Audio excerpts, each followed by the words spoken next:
ئازیزانی من سڵاو هیوادارم تەندروست باش بن.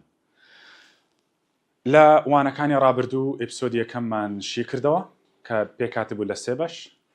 The old sailor comes to the admiral Benbow, Black Dog and the Black Spot. و لە کۆتایی ئێپیسۆدی یەکەم بۆمان دەرکەوت کە دوای ئەوەی نیشانە ڕەشەکە بە کاپتن بیڵ گەیشت. کاپتن بیڵ بەهۆی جەڵتە و سترێس و قەلەقیەوە کۆتایی بە ژیانی هاتوو مرد. لە چیرۆکەکەمان دەرچوو. با ئەم وانەیەمان تایبەتە بە شیکردنەوەی ڕاهێنانەکانی ئاکتیڤیتی بووکی ئێپیسۆدی یەک. قوتابیان هەرگیز نەکەن ڕاهێنانەکانی ئاکتیڤیتی بووک شکار بکەن، نەک شکار بکەن، پشتگوێ بخەن، خۆی شکار کراوە. هەرگیز نەکەن پشتگوێ بخەن لەبەرەوەی زۆر ساڵ لە پرسیاری وزاری هەمان ڕاهێنانەکان پرسیار لە هەمان ڕاهێنانەکانی ئاکتیڤیتی بووک دێتەوە.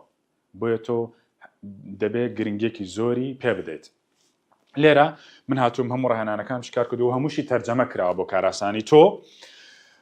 ڕاهێنانی یەکەم ئێپیسۆدی یەکەم The Old Sailor کو بڵێن دەریاوانە کۆنەکەیان دەریاوانە بەتەمەنەکە. ئەم ڕاهێنانە چەندین پرسیاری وزاری لێ هاتەوە ئاگاداربوون قوتابیان کە زۆر ئاسانە. ئەم بەشانێک کە بەڕەنگی بڵێن بەم ڕەنگە دیاری کراوە ئەمانە کراون بە هەڵبژاردن، ئەمانەشی داوە لە پرسیارەکە. دەڵێت بۆ شایی was the inn where Jim lived with his parents. دەڵێ ئەو شوێنە ئەو میوانخانەیە بوو کە جیم لەگەڵ دایک و باوکی تیایدا دەژیاوە بەڕێوەیان دەبێت. ئەوە کوێ بوو؟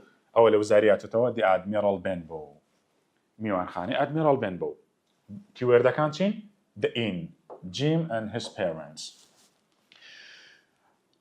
Boshai was the old sailor who arrived one day and decided to stay at the Admiral Benbow. دەڵێ ئەو دەریاوانە کۆنە یاخود بەتەمەنەیە کە ڕۆژێکیان هات و بڕیاریدا بمێنێتەوە. لەکوێ بمێنێتەوە؟ لە میوانخانەی ئادمیرال بنبۆ. هەروشەی old sailor بەرگوێ کەوت کەوایە چێ مەبەسمان the captain یاخود captain bill. Seaman was where he went with his telescope. تێلسکۆپ یەکەمە بەسمان پێ لە چێە؟ بیڵ. ئەو شوێنە بوو کە بیڵ بەخۆ بە دووربینەکەی و تێلسکۆپەکەیەوە دەچوو بۆچی to watch the ships. ئەم کیوەردانە پێمان دەڵێن شوێنەکە کوێ بوو؟ the cliffs. کەندەڵانەکە کە لەوێوە سەیری کەشتەکان چاودێری کەشتەکانی دەکرد. This was the person who visited to help Jim's father. The person who visited the Admiral Benbow. Visited where? The Admiral Benbow Inn. When he became ill. کاتێک باوکی جیم نەخۆش کەوت ئەو کەسە چێ بوو کە دەهات سەردانی دەکرد و چاودێری تەندروستی دەکرد؟ Dr. Livesey. Was the man who came to see my mate. Bill. ئەو کەسە بوو کە هات بۆ بینینی هاوڕێکەم بیڵ. And later he had a sword fight with him. A sword fight with Bill. ئەو کەسە چێ بوو کە هات بۆ بینینی بیڵ و دواتر شەڕەشمشێرێکی لەگەڵ کرد؟ ئەو کەسە بلاک دۆگ بوو ئاگادار بە. بەڵام ئەو کەسە چێ بوو کە بلاک سپۆتەکەی هێنا؟ The blind man. پیو. ئەم ڕاهێنانە زۆر گرنگە ئاگادار بە کە پرسیاری وزاری لێهاتێتەوە. لێرە ئەم بەشە گرنگە کە بڵێن دکتۆر لیڤسەی هەندێک تێبینیە. Dr. Livesey as a good magistrate وەکو دادوەرێکی باش decided to write notes about the noisy, dangerous guest who nearly attacked him at the Admiral Benbow. دەڵێ لێرەدا دوای ئەوەی کە لە یەکەم سەردانی دکتۆر لیڤسەی کە تووشی ڕوبەڕووبوونەوە بوو لەگەڵ کاپتن بیڵ، دوای ئەو ڕوبەڕووبوونەوەی دکتۆر لیڤسەی هەندێک تێبینی لەسەر ئەو کەسە لێرە باس کراوە بە ژاوەژاو و مەترسیدارە یان کەسە بە بۆڵە بۆڵ و مەترسیدارە دەنووسێت. ئەنی ئەمانە تێبینی دکتۆر لیڤسەین دەربارەی کاپتن بیڵ. دکتۆر لیڤسەی دەڵێت چی؟ This man ئەمە دکتۆر لیڤسەی قسە دەکات نەکجین. The doctor says this man is usually called the captain. ئەم پیاوەی کە ڕوبەڕووی من بۆوە بەگشتی بە کاپتن بانگ دەکرێت. و هەروەها he is also called Bill. و هەروەها بە بیڵش بانگ دەکرێت. لەلایەن چێوە؟ لەلایەن old shipmates هاوڕێیەکانی سەرکەشتی. هەر لێرەدا shipmate یعنی ئەوانەی کە لەگەڵی کار دەکەن لە سەرکەشتی. ئەمە خاڵێکم. خاڵی دوم general description وەسفێکی گشتی کاپتن دەکا بە جلوبەرگەکانیشەوە. دەڵێ کاپتن was strong and heavy. کەسێکی بەهێز و بە خۆ بوو with long hair قژی درێژ بوو an old blue coat ئەمانەمان پێشتر لە دەمی جیمەوە جۆلێ بووەوە چاکەتێکی شینی کۆنی لەبەردا بوو his hands were rough دەستەکانی کاپتن زبر بوون and black with dirt و ئەوەندە چڵکرد بوون کە ڕەش هەڵگەڕابوون ئەمە وەسفێکی عام physical description دواتر دەڵێت details of scar and tattoos وەکو بڵێن وەسفێکی وردی برینەکە و تاتوەکەی a long scar across one cheek دەڵێ شوێنەواری برینێکی درێژ هەبوو لە سەرێکێک لە ڕوومەتەکانی و هەندێک تاتۆش هەبوو several tattoos بەڵام جیم گوتی سێ تاتۆم بینیوە on his arm لەسەر قۆڵی which read کە بەم شێوەیە نووسرابوون here is luck ئەمە پێشتر باسمان کرد a fair wind and billy bones گوتمان لەگەڵ ناونیشانی چیرۆکەکان تێکەڵی نەکەی hangings storms at sea and terrible crimes ئەمانە ناوی چیرۆکەکان بوون بەڵام ئەمانە ناوی تاتۆیەکانن weapons بزانین کە هات بۆیانەی ئەدمیرال بن بۆ دکتۆر لیڤسێ چەند چەکی بە کاپتن بیڵەوە بینیوە weapons چەکەکان a knife and a sword واتە بە پێ قسەکەی دکتۆر لیڤسێ بە دووشتی پێ بووە چەقۆی پێ بووە لەگەڵ sword used the sword against black dog دەڵێ شمشێرەکەی بەکارهێنا بوو دژی black dog بۆ ڕوو منوی black dog بەڵام ئەی چەقۆیەکە دەڵێ and nearly attacked me with the knife بەڵام بە چەقۆیەکەی دژی چێ بەکارهێنا the knife against the dog تا ئاگادار بە ئەمانە گرنگن پرسیاران لێبێتەوە کەلیم حامێتەوە بڵێ چەقۆیەکەی دژی چێ بەکارهێنا black dog the blind man و دکتۆر لیڤسێ ئەی شمشێرەکە دژی black dog بەکارهێنا هەڵ تەندروستی چۆن بوو زۆر نەخۆش بوو بەهۆی چیەوە due to بەهۆی too much rum بەهۆی خواردنەوەی شەراب و سترس و ترس و قەلەقیەوە و تووشی جەڵتە بووە هەموو ئەمانە بەهۆی چیەوە due to rum واتە هەم نەخۆشکەوتنەکەی هەم جەڵتەکەی بەهۆی چیەوە بووە هەمووی بەهۆی خواردنەوەی شەراب بووە و دەکرێ بڵێن ترس و قەلەقیش وەکارێکتر بووە ئەم وەسفانە گرنگە ئاگاداریان بە لێرە بێگیاندرمان هەیە ئازیزان match sentence parts 1 to 7 and A to G to start a summary بڵێن ئەمە زۆر بەسوود ئەم ڕاهێنانە سەرەڕای ئەوەی پرسیاری وزاری لێ دێتەوە ئەم ساڵیش پرسیارێکی وزاری لەم ڕاهێنانە هاتبووە دواتر ئاماژەی پێ دەکەم و ئەمە سەمەریەکە پوختەیەکی هەموو چیرۆکەکەیە کە تۆم ڕاهێنانە جارێک کە شکار دەکەی یان پێراسونەی بۆ دەکەی وایە هەموو چیرۆکەکە جارێکتر خوێندی بێتەوە هەموو ئیپسۆدیەک مەبەسمە نەک چیرۆکەکە خاڵێکم دەڵێ the captain arrived with his sea chest one day دەڵێ کاپتن بیڵ ڕۆژێکیان گەیشتە میوانخانەکە و چی پێبوو سندوقێکی دەریایی پێبوو ئەمە دەستپێک چیرۆکەیە دەکرێت ئەمە بکاتە بۆ شای ئەمە بێگیان نێ ئەمە بێگیان دەکەمان کردو تەرجەمەش کراوە and he decided چه بڕیاریدا the captain decided to stay where at the admiral benbow کەوایە ئەو کەسەی ڕۆژێک بە سندوقێکی دەریا گەیشت چێ بوو و بڕیاریدا لە کوێ بمێنێتەوە کاپتن بیڵ و بڕیاریدا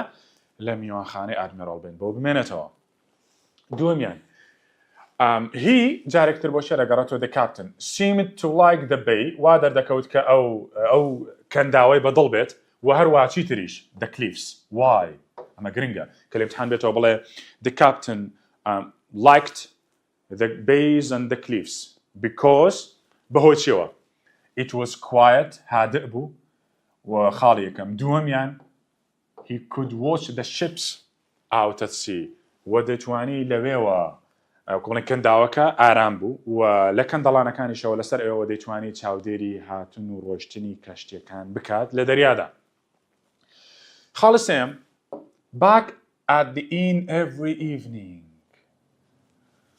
ئەگەر بگەڕێنەوە بۆ میوانخانەکە هەموو ئێواران کاپتن چی دەکرد he the captain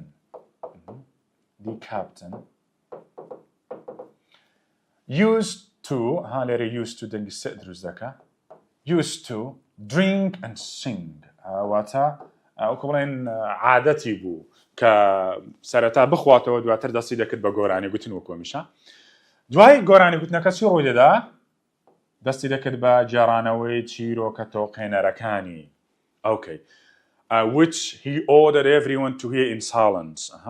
کە ئەمری دەکرد ئەمری بە هەموو کەس دەکرد هەموو ئامادەبوانی میوەخانەکە دەکرد کە بە بێدەنگی گوێ لێ بگرن بەڵام گوتمان ئەو بێدەنگیە بە بێدەنگی گوێ لە چ بگرن لە چیرۆکەکانی نەک لە گۆرانیەکانی دەگوت بڵێن بە کەس نەدەگوت بێدەنگ بن بەڵام کە پێشەوەی دەستکا بە چیرۆکان بە مێزەکەی بەردەمی دادەکەشەوە دەیگوت بێدەنگ بن چیرۆک دەجارمەوە. خاڵی چوارەم Jim realized that the captain was nervous about other sailors.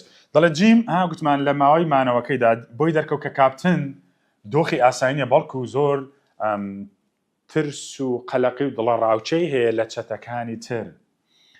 And he was especially worried about بەتایبەتی لە هاتنی یەکێک لە چەتەکان بڵێن لە حاڵەتی نیگەرانی و ترس و قەلەقی و دڵە ڕاوچێدا بوو. ئەو کەسە چێ بوو؟ About بۆشایی a seaman who only had one leg. و لە هەموو چەتەکان زیاتر بە دیاریکراوی لە کەسێک دەترسا لە هاتنی کەسێک دەترسا کە ئەویش دەریاوان بوو بەڵام یەک قاچی هەبوو مەبەستمان چێ بوو؟ Long John Silver.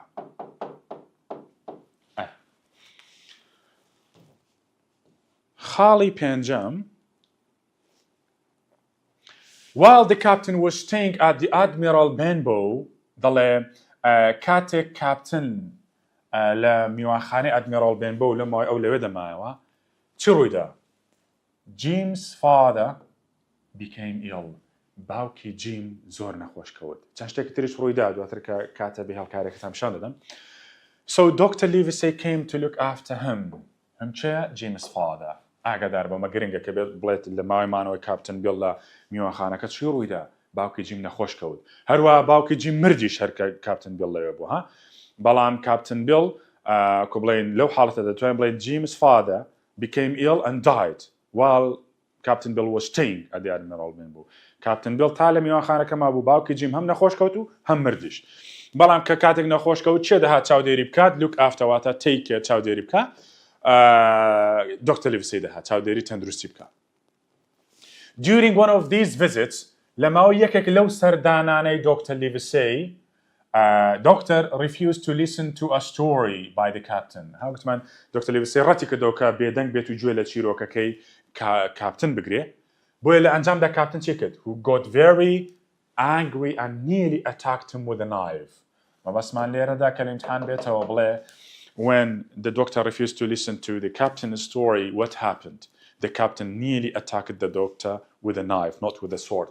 تقریبا هێرشی کردە سەر دکتۆر بە چەقۆ نەک بە شمشێر. خاڵی حوتەم one day ڕۆژێکیان when the captain was out watching for ships.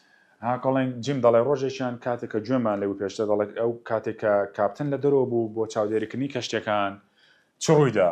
A horrible looking man called چ ڕوویدا؟ Black dog arrived. پیاوێکی تۆقێنەر لە ڕوخساریەوە کەسێکی ترسێنەر و تۆقێنەر دیار بوو گەیشتە میوانخانەکە کە ناوی بلاک دۆگ بوو. چی کرد کە بلاک دۆگ گەیشت ئەمە گرنگە لە پشت دەرگاکە خۆش شاردەوە waiting to surprise the captain چاوەڕێ بوو مفاجئەیەک سپرایزێک بۆ کاپتن ئامادە بکات لە کاتی گەڕانەوەیدا. ئەمە دەربارەی بەشی A لە بێگیانەکان. بەشی B بڵێن ئەمە بە بەشی بەڵام خۆی بەشی E ئاگادار بە هەر لەمە پوختەی چیرۆکە تەواو دەکەین. خاڵی هەشتم Later Jim heard the two men talking quietly at first. ئەمە لە وزاریاتی بۆ ئەم خاڵە. دەڵێ جیم سەرەتا گوێی لە تومن مەبەستی کاپتن بیڵە لەگەڵ بلاک دۆگ. دەڵێ من سەرەتا گوێم لە گفتوگۆگەی کاپتن بیڵ و بلاک دۆگ و کە بێواشە قسەیان دەکەت. But then the conversation turned first into an argument, then a sword fight. لە امتحاناتەوە دەڵێ گفتوگۆکەی کاپتن بیڵ و بلاک دۆگ سەرەتا بوو بە چی؟ سەرەتا بوو بە دەمەقاڵێ ئاگومنت دوای ئەوە بوو بە شەڕی شمشێر. خاڵی نۆیەم although هەرچەندە the captain won the fight هەرچەندە کاپتن شەڕەکەی بردەوە و made بلاک دۆگ ڕەنەوەی وای لە کاپتن لە بلاک دۆگ ڕابکات بەڵام کە هاتەوە he collapsed وەکو بڵێن بەربەوە soon after that یەکسەر دوای ئەوە بەربەوە and he was lucky that Dr. Livesey was there to help him. بەڵام کاپتن بیڵ خۆشبەخت بوو لەبەرەوەی دکتۆر لیڤسێ لەو کاتەدا گەیشت و یارمەتی ئەویدا. حاڵی دێم when Jim later went to see the captain as he was resting in bed during the midday when Jim was at the midday هاوکتمان لە بەیانی ئەم حداسانە ڕوویدا بەڵام کە لە دەوروبەری نیۆڕۆ کاتێک جیم چوو کاپتن ببینێ کاتێک لە جێگاکەی خۆی ئیستراحەتی دەکرد the old seaman مەبەستمان Captain Bill told him a little about بۆشایی his secret and the men who were looking for him گوتمان دەردەدڵی بۆ کرد و نهێنیەکەی خۆی بە هەندێکی لە نهێنیەکەی خۆی بە جیم گوت کە بۆچی ئەم پیاوانە بە شوێنیوان و چێنەمانە ئەمانە ئەندامانی تاقمەکەی کاپتن فلنت بوون. حاڵی 11 the day after Jim's father suddenly died ڕۆژێک دوای ئەوەی کە باوکی جیم لە پڕێک مرد کاپتن گوتمانەمە گرنگە the captain started coming downstairs again وەکو هەمیشە کاپتن جارێکتر هاتە قاتی خوارەوە و بۆچی to drink and sing ئاگادار بە نەک بۆ سەرخۆشی و دەربڕینی خەم بڵێن هاوخەمی بۆ جیم هات لەوێ وەکو هەمیشە دەست بکە بە خواردنەوە و گۆرانی گوتن و جارانەوە چیرۆک. Although he was very weak and getting weaker هەرچەندە دەڵێ کاپتن زۆر لاواز بوو و تا دەهات لاوازتر دەبوو بەڵام he Captain Bill sat there with his sword بەڵام لە بەردەم مێزەکەی خۆی دانیشت بە شمشێرەکەیەوە ready for trouble ئامادە بوو بۆ ڕوبەڕووبوونەوەی هەر کەشێک کە دووچاری بێت. حاڵی سێنزە several days later چەند ڕۆژێک دواتر when Jim was standing at the door at the window گوتمان at a cold foggy afternoon لە دوانی ڕۆیەکی سارد و تەماوی کاتێک جیم لە بەردەم دەرگەی میوەخانەکە وەستا بوو چ ڕوویدا کەسێکی تر هات another visitor سەردانی کارێکی تر هات a horrible blind man پیاوێکی کوێری تۆقێنەر هات گوتمانم پیاوە شوێرە چێە پیو arrived and ordered the boy to take him to the captain گوتمان ئەمری بە جیم کرد گوتی بم بە بۆ لای کاپتن. خاڵە چواردە the blind man put پیاوە کوێرەکە گوتمان چی بوو شتێکی خستە ناو دەستی کاپتنە ترساوەکە ئەو شتە چی بوو something گوتمان the black spot ئاماژە ڕەشەکە بوو ئەمە نیشانە ڕەشەکە بوو ڕۆژە ڕەشەکە بوو and then he immediately left ئەمە گرنگە دوای ئەوە پیاوە کوێرەکە چی کرد لەوێ مایەوە یان هێرشی کردە سەر کاپتن چی کرد نەخێر پەیامەکەی خۆی گەیاند و دوور کەوتەوە لەوێ. خاڵی 15 the captain looked down at the thing کاپتن سەری ئەو شتێکت کە لە ناو دەستیدا بۆ شتە چی بوو ئاگادار بە the black spot and cried out something شتێکی لە دەمەوە دەرچووە کۆڵێن بە دەم هاوارکردنەوە دەربارەی چی ئەمە گرنگە about time ئەمە لە وزاریاشتەوە شتێک لە دەمی دەرچوو دەربارەی کات بوو ئەو شێ لە دەمی دەرچوو کات بوو ئەو شتە چی بوو کات دەربارەی کات گوتی چی 10 o'clock کاتژمێر 10 بەڵام دوای ئەوە کاپتن هەوڵیدا هەڵبشتێت and then fell to the floor بەڵام ئەوەندە لاواز بوو بەر بۆ سەر عەرزەکە و لە کۆتاییدا مرد هەروەکو پێشبینەکەی کاپتن دکتۆر لیڤسێ گوتی ئەگەر بەردەوام بی لەو حاڵەتە لە شەراب خواردنەوە it would finish you off واتە تەختت دەکەوە کۆتاییت پێدێنێ بۆیە هەمان شت ڕوویدا. ئەمە بەگشتی پێداچوونەوەیکی خێرا بوو بۆچی بۆ ئەپیسۆدی یەکەم با چەند پرسیارێکی وزاری شکار بکەین. پرسیاری یەکەم کە ساڵی 2015 لە سامپڵ بڵێن نمونەی بەرچاوڕوونی هاتبووە دەڵێ the person who came ئەوە هەر لە ئەو پوختەیە کە ئێستا شیم کردەوە لەوێ پرسیاراتەوە the person who came to the Admiral Benbow and had a sword fight with the old sailor was ئەو کەسێک کە هات ئاگادار بە چونکە سێ کەس دێن بۆ Admiral Benbow Black Dog Captain Bill and the blind man دکتۆر لیڤسێشەوە بەردەوام دێ ئەو کەسێک کە هات بۆ یانەی Admiral Benbow ڕێک نەچی Captain Bill هەڵبژێری بزانە بۆچی هات بۆیە بۆ مانەوە یان بۆچی and had a sword fight with the old sailor مەبەستی چێیە Captain Bill کە تۆ تا ئەوەندە بخوێن یەکسەر دەڵێ وەڵا کاپتن بیل بۆ هات نەخەر بزانە کۆتاییەکەی چیە کە دەڵێم لە سەرەتاوە تا کۆتایی سیر کە بزانە چییە پرسیارەکە ئەو کەسێک کار بۆ میوانخانەی ئادمیرال بێنبۆ و شەڕی شمشێری لەگەڵ دەریاوانە کۆنەکە کرد مەبەستی کاپتن بیل ئەو کەسە چێ بوو بلاک دۆگ هات ڕوبەڕی بۆ پیو مەبەسمان چێیە ناوەکەی داوە چ بڵێ the blind man چ بڵێ پیوەکشتە کاپتن بیل نەبوو ئەگەر بیگوت بە to the admiral بێنبۆ and decided to stay بڕیاردا بمێنێتەوە ئەو کاتە سیمان هەڵدەبژارد دۆکتەر لیڤسەی نەهات ڕوبەڕووی کاپتن بیل بێتەوە هات چارەسەری باوکی جیم بکاتووە چارەسەری بیڵیشی کرد کاتێک تووشی جەڵتە ببوو خاڵی دووەم نمونەی دووەم کاویش 2015 the old sailor used his sword دەریاوانە کۆنەکە مەبەستی کاپتن بیڵە شمشێرەکەی بەکارهێنا in his fight with ها لە تێبینیەکانی دۆکتەر لیڤسەی دەربارەی کاپتن بیڵ باسمان کرد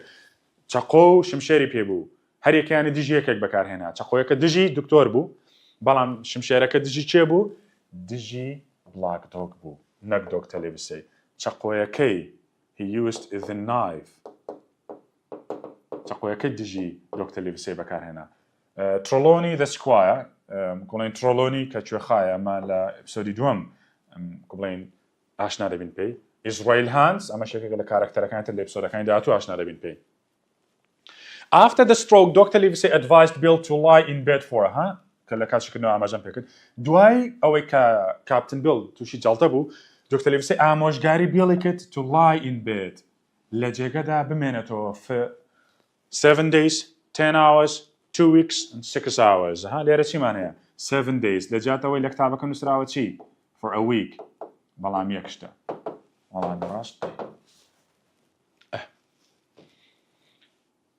هەندێک لە نمونونەکان جێ دەهاڵین بۆ خۆتان بڵین با نەڵێن مامۆستا هەموو شکارکەتی چی بۆ ئێمە نەهێشتەوە خاڵی پێنجەم the old sailor used his in a fight with Dr. Livesey and then he had a sword fight with لێرەدا پرسیارەکە بەتە دوو بەش هەردوو چەکەکەی ئاماژە پێ کردووە دەڵێت چی بەکارهێنا لە شەڕ دژی دۆکتەر لیڤسەی و شمشێرەکەی لە شەڕ بەکارهێنا دژی چێ بۆ شای یەکەم چەکی دەوێت بۆ شای دووەم ناوی کەسەکەی دەوێت گوتمان نایفمان هەبوو لەگەڵ سۆردەکە بۆ بلاک دۆگ بوو چەقۆیەکە بۆ چێ بوو بۆ دۆکتەر لیڤسەی کەوایە ئەمە غەڵەتە بەڵام اختیاری دوم ڕاستە نایف ئەمەیان تۆ knife with to attack Dr. Livesey and a sword like in a fight with black dog ئەمەشیان تۆ chest بە سندوقی دەریای شەڕی نەدەکرد بەڵکو دەیپاراست و هێرشیشی نەکردە سەر پیو the blind man and ئەمەیان تەواوە بەڵام هیچ هێرشی نەکردە سەر باوکی جیم لە بەرەوەی باوکی جیم فەقیرە ترسا بوو با بچینە لای نمونەیەکی تری وزاری کە نمونەی شەشەم ئەمەش لە سەمەریەکە بڵێن ئاماژەمان پێکرد there was a sort of warning لە کاتیشکردنەوەکەش ئاماژەم پێکرد ها گوتم ئاگادار بە گوتی جۆرێک بوو لە ئاگادارکردنەوە وە لەلایەن چەتەکانەوە بەکاردەهات بۆی کەسی بەرامبەری پێ ئاگادار بکەنەوە the black spot نیشانە ڕەشەکە جۆرێک بوو لە ئاگادارکردنەوە pocket covered in cloth پاکەتێک لە قوماشەوە پێچرا بوو ئێستا هەر باسمان نەکردو لە چیرۆکیەکەم ئەپسۆدیەکەم a new copy of the map ئەمانەمان هەمووی هەیە لە ئەپسۆدەکە بەڵام لە ئەپسۆدیەکەم باس نەکراوە جۆلی ڕۆجە ئەمە ناوی ئاڵای چەتەکانە ئاگادار بە the pirates flag the name of the pirates flag the Captain Bill asked Jim to keep an eye Captain Bill داوای لە جیم کرد کە چاوێکی لە چی بێت چاوێکی بەکراوەی بهێڵێتەوە بۆ چاودێریکردنی هاتنی چێ open and look for the key for the sea chest گوتی چاوکراوە بۆ بە دوای کلیلی سندوقەکە دابگەڕێ نەخێر ئەمە دەربارەی باڵێنەکەیە a sailor with one leg چاوێکت لە سەر هاتن و ڕۆیشتنی یان هاتنی پیاک بێ کە قاچی هەیە و ناوی لۆنگ جۆن سیلڤەرە بەڵێ a sailor called black dog دەریاوانێک کە ناوی black dog نەخێر و پیو مەبەستی the blind man نەخێر گوتی یەکەم بەڵێن بوو کە گوتی I will give you a silver for penny if you keep an eye open for a seaman with one leg the pirate ئەو چەتەی who brought a black spot to Billy Bones was ئەو چەتەی کە نیشانە ڕەشەکەی بۆ Billy Bones هێنا Billy Bones ئەومە لە تاتۆکە بۆمان دەرکەوت چێ بوو was blind was one-leg man Flint's gunner or honest بەڵکو چۆن بۆ کەسە شوێر بوو وە چیش بوو he was bent over چەما بووشەوە پشتی کوڕ بوو ئاگادار بە یەک قاچ بوو نەخێر پیا قاچەکار دەرنەکەوت Flint's gunner وەکو بڵێن تۆپ هاوێژی کاپتن فلینت گەنەر ئەو کەسێکە ئیشەوەیە ئیش بە چەکی گەورە بکە وەکو تۆپ ئەمانە honest هیچەکە ساڵێن تا ڕازگۆ بوو نازانین خۆی دەکرێ بڵێن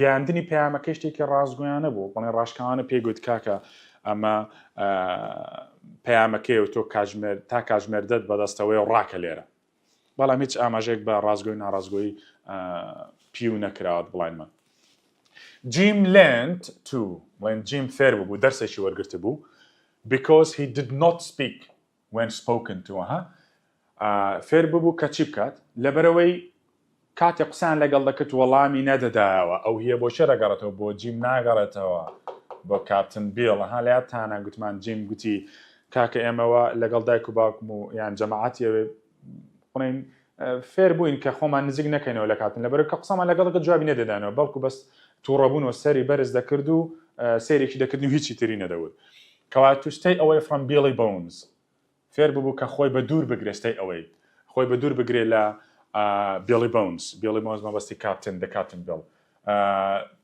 فێر بوو کە گۆرانی بڵێت نەخێر فێر بوو کە شمشێر بەکاربێنێ لە شەڕدا نەخێر Billy Bones هیچ یەکێک لەم شتانی فێری جیم نەکرد sail the boat alone فێر بوو کە بەلەمەکە بەتەنها لێ بخڕە لێرە the boat وشەی ذەی لەگەڵە یعنی دیارمان دەڵێ بەلەمەکە ناسراوە ئێمە بەلەممان هەیە لە ئێپسۆدەکانی داهاتوو بزانین ئەو بەلەمە هیچێ و ئایا جیم لی دەخڕێت یان نە During the months that the Captain Bill stayed at the Admiral Benbow ئەمە هی پرسیارە و لە ڕاهێنانی بڵێن سەمەریەکە پوختەکە هاتووەتەوە دەڵێ لە ماوەی ئەو چەند مانگەی کە دیارە پێمان دەڵێ کاپتن بیڵ وەکو ئاماژەم پێکرد زیاتر لە مانگێک ماوەتەوە لێ کە کاپتن بیڵ لایەنێ ئەدمیرال بێنبۆ مایەوە چ ڕوویدا He gave Jim a lot of silver for penny coins دەڵێ بڕێکی زۆر لە سکەی زیویدا بە جیم بەڵام ئێمەوەندەی ئاگادار بین گوتی هەموو مانگێک یەک سکەی زیوت پێدەدەم ئەڵێن چەند مانگ لەوانێت سێ چوار مانگی سێ چوار دانەی پێداوە نەک ئەڵۆتۆف بۆیە ئەمە ڕێی تێناچێت Jim's father became ill ئەمە ڕێکی سەمەویەکەیە باوکی جیم نەخۆش کەوت گوتمان هەروە باوکی جیم هەر ئەو کاتەش مرد کە کاپتن بیڵ لەوێ بوو Silver became a captain for the second time Long John Silver بۆ جاری دووەم بووە بە کاپتن نەخێر ئەمە هەر باس نەکراوە لەو ماوەی کە کاپتن بیڵ لە ژیاندا بوو The Squire went to Bristol to buy the Hispaniola هەروە تا کاپتن لە ژیان مابوو کە لە کۆتایی ئێپسۆدیەکەم لە ژیان مابوو ئێمە نە ئاشنا بووین بە سکوایە نە ئاشنا بووین بە وشەی بریستڵ نە ئاشنا بووین بە وشەی هیسپانیۆڵا بۆ هیچ یەکێک لەمانە ڕووی نەدا وەڵامی ڕاست بی ئۆکێ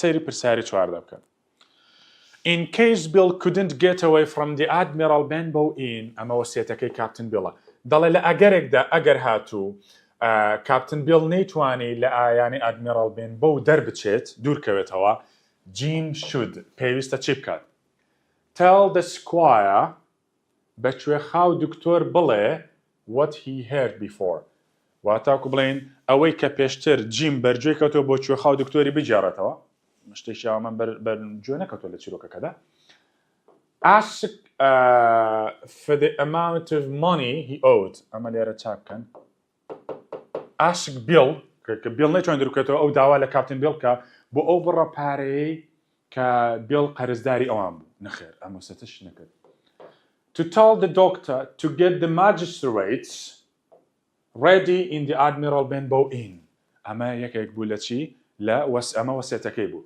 وەسیەتەکە چی بوو گوتی ئەگەر من نەمتوانی لێرە دوور بکەمەوە تۆ دەچی بۆ لای دکتۆر و پێی دەڵێ دادوەرەکان لەگەڵ خۆی بێنێت و بۆ میانەی میوانخانەی ئادمیرال بێنبۆ بۆچی بۆ ئەوێ to get all of Flint crew بۆ ئەوەی هەموو تاقمەکەی کاپتن فلینت دەستگیر بکە.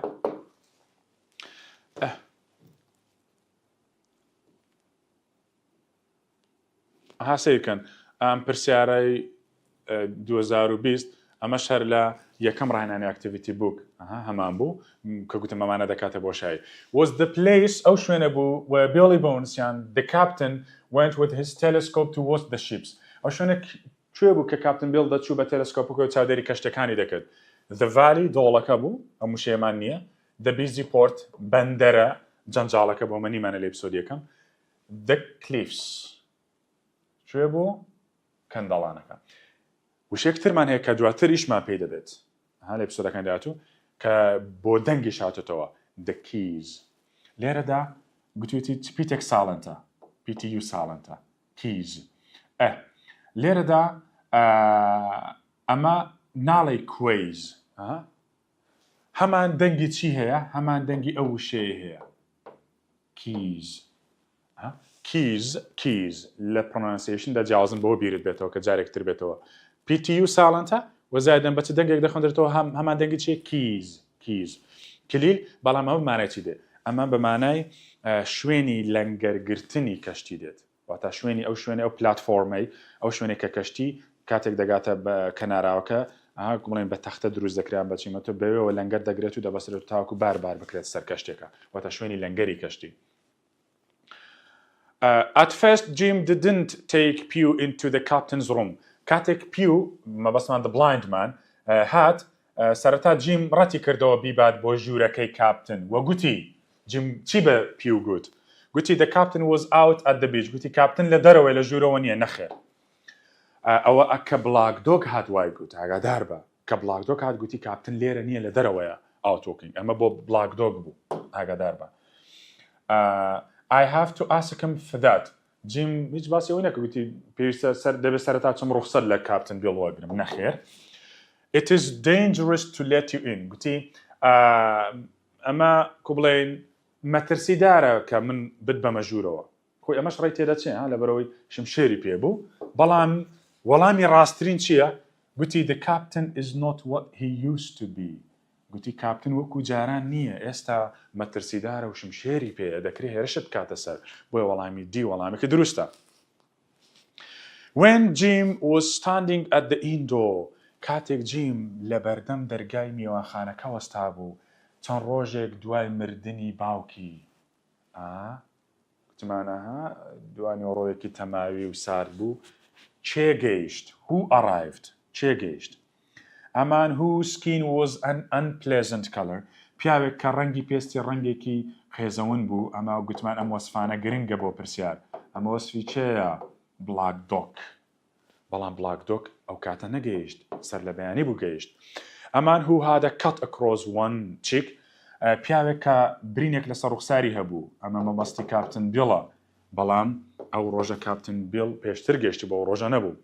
A tall strong man with black eyebrows پیاوێکی باڵا بەرز و بەهێز و برۆی ئەستور بوو ئەوە وەسفی چەیە کە دواتر ئاشنا دەبین پێی وەسفی دەسکوایە وەسفی کوێخایە ئەمەش نییە. ئەمان who wore a cloth پیاوێک کە پارچەپەڕۆیەکی لە چاوی بەست بوو و تا لە لوت و لە چاوی بڵێن نیوەی لوتی گرتە بوو کەوایە وەسفەکەمان چێە؟ وەسفەکەمان the blind man. ئەو ڕۆژە پیاوە کۆرەکە گەیشت the blind man.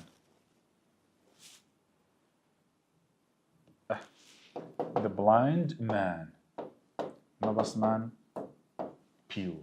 تۆ دەبێت امتحان بەو شێوەیە پرسیار شی بکەیەوە ئەم وەسفانە هەمووی گرنگن ئاگادار بە دەکرێت پرسیارەکە و خۆی دووبارە بێتەوە و هەڵبژاردەکان بگۆڕە یان وەسفەکان بگۆڕە چونکە زۆر جار هەیە لە وزاری پرسیاری ساڵانی ڕابردوو فکری لێوەردەگیرێت و دێتەوە بۆی ئاگادار بە.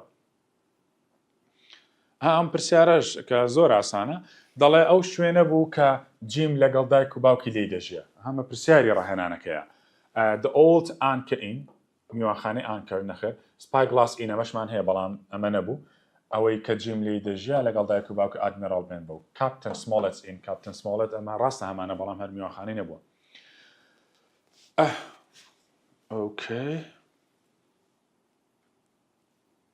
نمونەی 21 Before telling his, the Captain Bill used. پێش گوتنی چی؟ Captain Bill used to. Captain Bill ڕاهاتە بوو کە چی بکە؟ پێش دەستکردن بە گۆرانی پێش گەڕانەوەی چیرۆکەکانی بزانین ئەمان لەگەڵ یەکتر دەیان گوجێنین. Before telling his frightening stories of the sea. پێش گەڕانەوەی چیرۆکە مەترسیدارەکانی دەریا.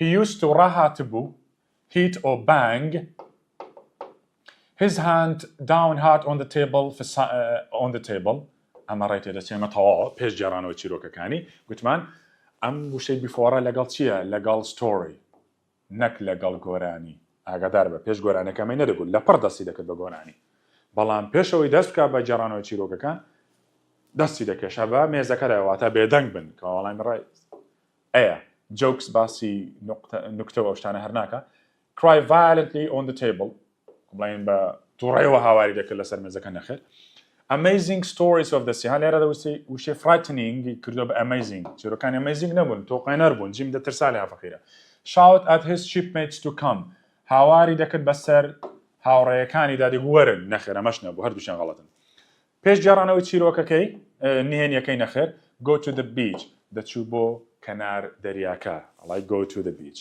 ئەمەش نەبوو Pew knew that he was at the Admiral Benbow in when دەڵێ Pew the blind man زانی کە ئەو لە بەردەم میوانخانەی Admiral Benbow چ کاتێک کە نزیک بۆ he saw the inn was full of loud sailors بینی میوانخانەکە پڕ لە دەریاوانی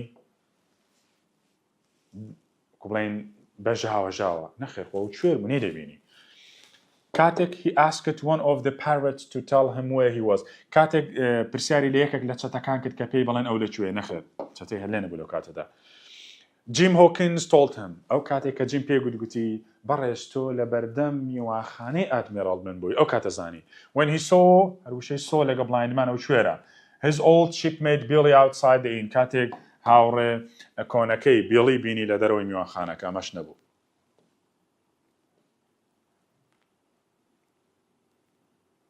سەیرم پرسیارە بکەن پرسیاری 24 کە ساڵی 2022 خولیەکەم هاتەوە choose the wrong option ئاگادار بە wrong یعنی incorrect اختیارە هەڵەکە هەڵبژێرە according بە گوێرەی according to یعنی ئەمە مانەکە بزانە دەکرێن پرسیار ئەم according to لە بابەتی ڕیدینگی شەربێتەوە according to the story of Treasure Island بەپێی کورتە چیرۆکەی Treasure Island hangings wasn't one of the stories that were told by Captain Bill. دەڵێ وشەی hangings یەکێک نەبوو ها ئاگاداری ئەو نۆتە بە یەکێک نەبوو لە چیرۆکەکان کە لەلایەن Captain Billەوە دەجاردرانەوە کۆ تۆ دەبێ بە باشی ناوەکان لێکجار بکە ناوی گۆرانیەکان بە ناوی چیوە بوون like a fair wind here is luck and Billy Bones بەڵام چیرۆکەکانی مادام تۆقێنەر بوون دەبێ وشەکەشی تۆقێنەر بێ hanging storm crime ئەم سێ وشانە تۆقێنەرن بەڵێ ئەوە یەکێک بوو نەک یەکێک نەبوو بۆیە ئەمە چییە غەڵەتە و بەڵام دەڵێ ئۆپشنە هەڵەکە بژێرەکەوەوە دروستە both Pew and Bengen were bent over دەڵێ هەم بێنگەن و هەم پیو چەما بوونەوە نەخێر تەنها پیو چەما بۆ بێنگەن ئەمەشیان ئەمۆمزانی مەبەستی بلاک دۆگە ئاگادار بە ئەمە دواتر بۆمان دەردەکەوێت لە چیرۆکەکە هەم پیو چەما بۆ هەم بێنگەنیش واتە هەردووکیان چەما بەڵام ئەو دەڵێ هەڵەکە ئەمەیان ڕاستە بەپێی معلوماتەکە بەڵام ئەو هەڵی لێمە دەوێت Mr. Arrow and the Squire were very friendly Mr. Arrow لەگەڵ Squire friendly بوون بۆیە ئەویشی کرد بە یەکێک لە ئەندامانی گەشتەکەی Captain Bill won the fight and made Black Dog run away بەڵێ ئەمەش دروستە بەڵام ئەو داوای هەڵی لێ کردوین ئەو معلوماتە غەڵەتە بۆیە ئەمە بە وەڵامی ڕاستدادنی